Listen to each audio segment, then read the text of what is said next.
오늘날 한국교회를 생각하게 되면 눈물이 납니다.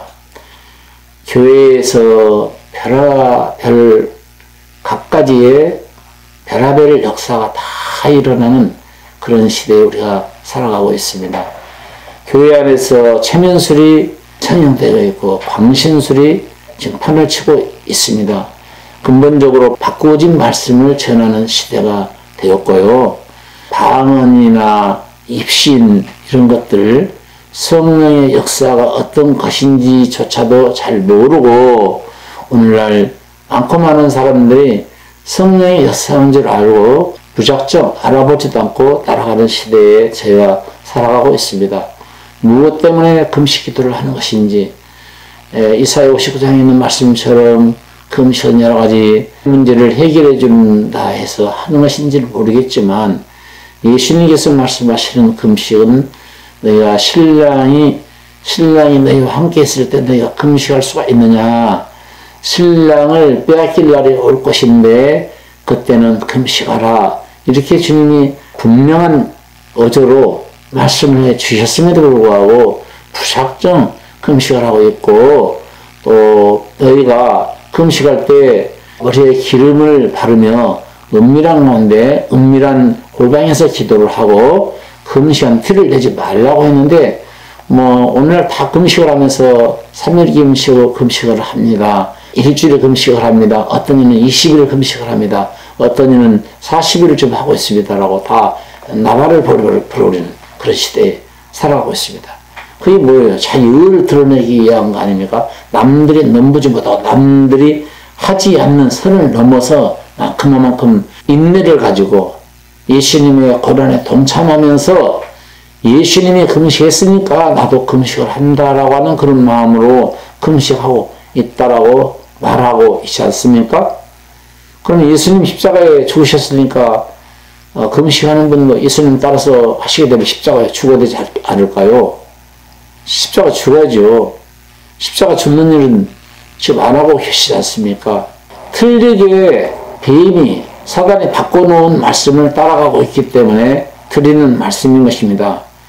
율법 설교가 난무하고 있고요. 기복 설교, 샤머니즘 설교가 지금 판을 치고 있는 시대에 우리가 살아가고 있습니다. 이 모든 것이 엑시타시 현상이라고 할 수가 있겠는데요. 엑시타시 현상이란 말이 무슨 말일까요? 지금 교회가 지금 성령의 역사인지 광명한 천사로 마귀가 지금 둔갑해서 역사하는 시대인지 자체를 분별을 못하는 시대예요. 분별을 못하고 지금 믿어가고 있는 시대에 우리가 살아가고 있습니다. 어떤 곳에서는 영성훈련론이라고 해가지고 영성훈련을 시킨다고 말하면서 손가락으로 점을 치듯이 광야 9단계에서 광야 5단계 왔다. 5만원씩 줍니다. 돈을 주고 광야 3단계 왔고 광야 2단계 왔고 가나안 안에 돌아야만이 하나님과 먹고 마시며 생활과 주님과 교제 1대1의 사귐의 시간, 주님 앞에 기도하게 되면 주님이 바로 응답을 주시고 주님과 대화의 교제가 이루어지는 그런 자리까지 들어오려면은 광야길을 벗어나서 광야 1단계를 벗어나서 최대한 가나안 한 9단계 거쳐서 가나안 3단계, 가나안 2단계까지 오게 되면 신과 직접 동행하고 신과 대화가 이루어진다고 말하면서 한 달에 한 번씩 5만 원 받고 테스트를 하는 거예요. 목사님한테. 성경에 그런 게 어디 있어요? 그런 지금 영성훈련원이라고 하는 그런 곳에서 그런 짓을 하고 있어요. 성경에 없는 짓을 지금 하고 있지 않습니까? 그러니까 그런 사이에 이단들이 지금 주님의 양떼들을 하나씩 알밤 빼가듯이 빼가고 있지 않아요. 우리가 이단을 막을 수 있는 방법은, 유일한 방법은 없어요. 말씀을 무장시키는 방법 외에는 없는데 신천지는 우리 교회에 출입을 금합니다. 그거 외에는 할 일이 없는 것입니다. 말씀으로 무장을 시키셔야 될 거 아니겠어요? 신천지가 어디서부터 어디까지가 말씀이 빗나갔는지, 무엇을 저들이 가르쳐 있는지, 저들이 주장하고 있는 비사와 그 다음에 빙자를 해서 비유와 비사로 기록된 말씀을 아무나 못 깨닫는다는 거 아니에요? 그래서 그건 성령님이 아니면 깨달을 수가 없는데 성령님이 직접 가르쳐 주셔야만이 비유와 비사와 빙자로 기록된 말씀을 깨달을 수가 있다. 그래서 성령님이 직접 계시를 해주기 때문에 우리는 계시를 완벽하게 알고 있다라고 말하면서 삐뚤어지게 좀 해석하고 있지 않습니까? 그래서 다른 보혜사가 누구냐니까 다른 보혜사가 그 교주 아닙니까? 교주. 그분 이름 아니에요. 이렇게 잘못된 면을 가르쳐 주고 있고 이것이 잘못되었음에도 잘못됐다라고 말을 하지 못하고 있다. 성경을 체계 있게 가르쳐 주면 되는데 체계 있게 성경을 가르쳐 주지 못하다 보니까 판단력이 흐려지고 날카로운 금을 성도들에게 가르쳐서 쥐어주면 돼요. 우리의 싸움은 혈과 육에 대한 싸움이 아니고 악의 영들에 대한 하늘의 공중의 권세 잡은 자들에 대한 싸움이요. 악의 영들에 대한 싸움이라고 했으니까 내 육신 혈과 육에 대한 싸움이 아니니까 혹시 육을 치고 혈육을 쳐서 늘 가슴을 쳐서 싸우려고 할 것이 아니라 악의 영들에 대한 싸움을 싸울 수 있도록 말씀의 급을 들려치고 믿음의 방패를 쥐어주고 구원의 투구를 확실하게 쓰여주고 의의 흉배를 붙여줘야 되지 않겠습니까? 복음의 신을 신겨주고 그래서 싸울 수 있도록 만들어줘요. 하나님의 말씀이 날쌘 금이라고 했잖아요. 사단과의 싸움은 금의 싸움입니다. 엘리야가 거짓 선지자 850명을 기존 강가에 장사 지냈던 것처럼 성도들에게 하나님의 말씀을 들려줌으로 인해서 칼싸움을 해서 이길 수 있는 말씀으로 무장시켜 주시면 될 텐데 말씀이 다 어디 갔냐 이거예요. 오늘은 제가 특별한 메시지를 전하려고 하는데 오늘날 많고 많은 목회자들이 있고 많은 인도자들이 있습니다. 그런데 디모데전서 1장 7절 말씀과 똑같아요. 율법의 선생이 되려 하나 저들의 말하는 바나 저들의 학증하는 것도 깨닫지 못하고 말하는데 한번 읽어보시겠어요? 디모데전서 1장 7절 율법의 선생이 되려 하나 자기가 전하는 말이나 학증하는 것까지도 무슨 말인지도 모르고 떠든다고 하는 말씀이 디모데전서 1장 7절에 나오는데요. 한번 읽어보세요. 율법의 선생이 되려 하나 자기가 말하는 것이나 자기가 확증하는 것도 깨닫지 못하는 도다. 예, 율법의 선생이 되려 하는 사람들은 엄청나게 많아요. 근데 자기가 말하는 것이나 자기가 확신시켜주는 말조차도 무슨 말인지도 모르고 확신시켜주고 있다 이거예요. 그러니까 문제가 되는 것이죠. 오늘날 천국을 보고 왔다, 지옥을 보고 왔다 라고 하는 사람들이 많거든요. 이것도 너무나 성경에서 빗나간 그런 말씀이고 그런 간증이죠. 천국을 보고 와서 믿겠다고 하지 말고 지옥을 보고 와서 믿겠다고 하지 말라겠어요. 바울사도가. 천국을 말로 표현할 수 있는 것이라고 한다면 천국을 이 땅에다 만들어버려야지 뭐 때문에 천국을 가려고 합니까? 천국은 말로 표현할 수 없는 세계예요. 말로 표현할 수 있는 세계라고 한다면 이 땅에다 천국을 만들어야지요. 그래서 바울사도가 삼층층을 보고 와서 말로 표현할 수 있는 말들을 들었다라고 간단 명료하게 말하고 있지 않습니까? 그런데 귀신이 가장 많이 인용하는 구절이 고린도후서 12장 1절이에요. 이걸 가지고 인용을 하는데 오늘날 많고 많은 사람들이 입신했다고 입신.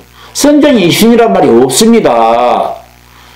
고린도 12장 1절을 보게 되면 무익하나마 내가 부득불 자랑하노니 주의 환성과 계시를 말하리라. 내가 그리스도 안에 있는 한 사람을 아노니 14년 전에 내가 셋째 하늘에 끌려간 자라. 그가 몸 밖에 있었는지 몸 안에 있었는지 나도 모르거니와 하나님은 아시느니라.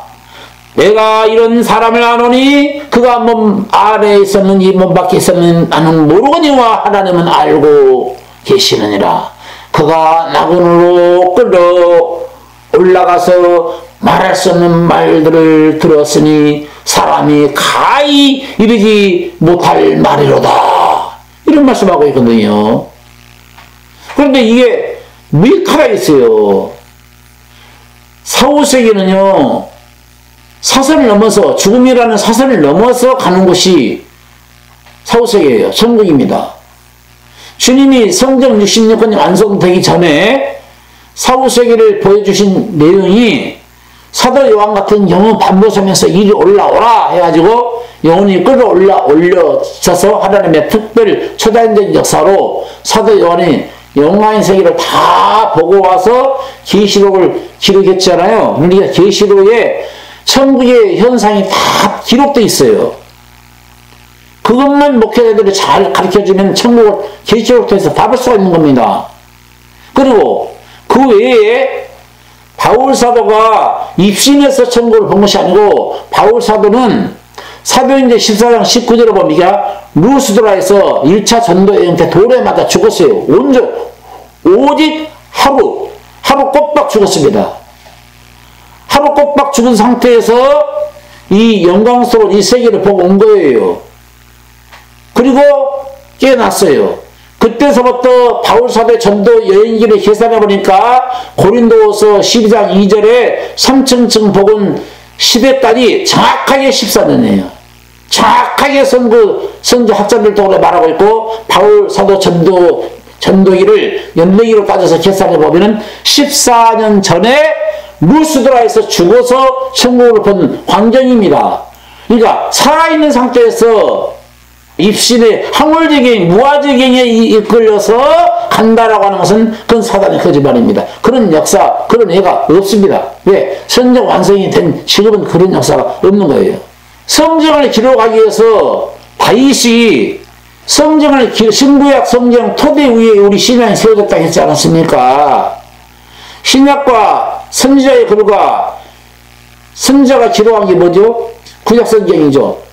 사도가 기록한 게 뭐죠? 신약 성경이죠. 그래서 우리 신앙은 신구약 성경, 사도와 선지자 토 위에 신앙이 세워졌다라고 말하면서 에베소 2장 20절 이하에 보니까 신구약 토 위에 우리 신앙이 세워졌다라고 말하고 있습니다. 그러니까 성경이 기록되기 전에는 다윗이 무아지경, 항울지경, 쉽게 말하면 그런 그 입신, 오늘날 말로 입신이라고 할까요? 입신이라는 성경이 없는데 다윗이 언약궤 앞에서 춤을 춘 사건이랄지 사무엘하 6장 12절로 23절에 보면 나오잖아요. 그리고 선지자가 이사야가 그 보호자에 앉으신 하나님을 본 사건, 이사야 6장 1절로 3절 이런 사건이랄지, 그리고 베드로가 환상 중에서 고넬료 집에 가기 전에 하나님의 환상을 통해서 부정한 것들을 먹지 못할 부정한 음식을 잡아 먹으라는 거거든요.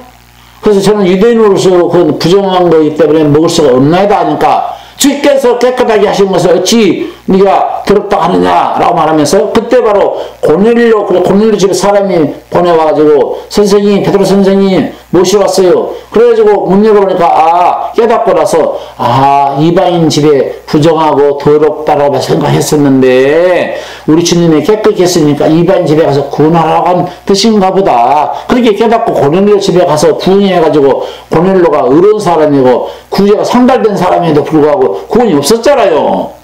그런데 나중에 베드로가 가지고 속죄복음 전해가지고 구원을 받고 성령 받지 않습니까? 그런 경우 성경 66권이 완성되기 전에는 그런 애가 있을 수 있어도 지금은 성경 66권이 완성된 지금에 와서 66권 속이 다 펼쳐놓고 보면 다 보이는 건데 지금 무슨 직통계시고 특별계시로 천국을 받는 지옥은 다 새빨간 거짓말이에요. 마귀의 거짓말입니다. 속고 있어요. 우리가 거기에 빠지지 않도록 하나님의 말씀으로 철두철미하게 무장해야 될 줄로 믿습니다. 아멘.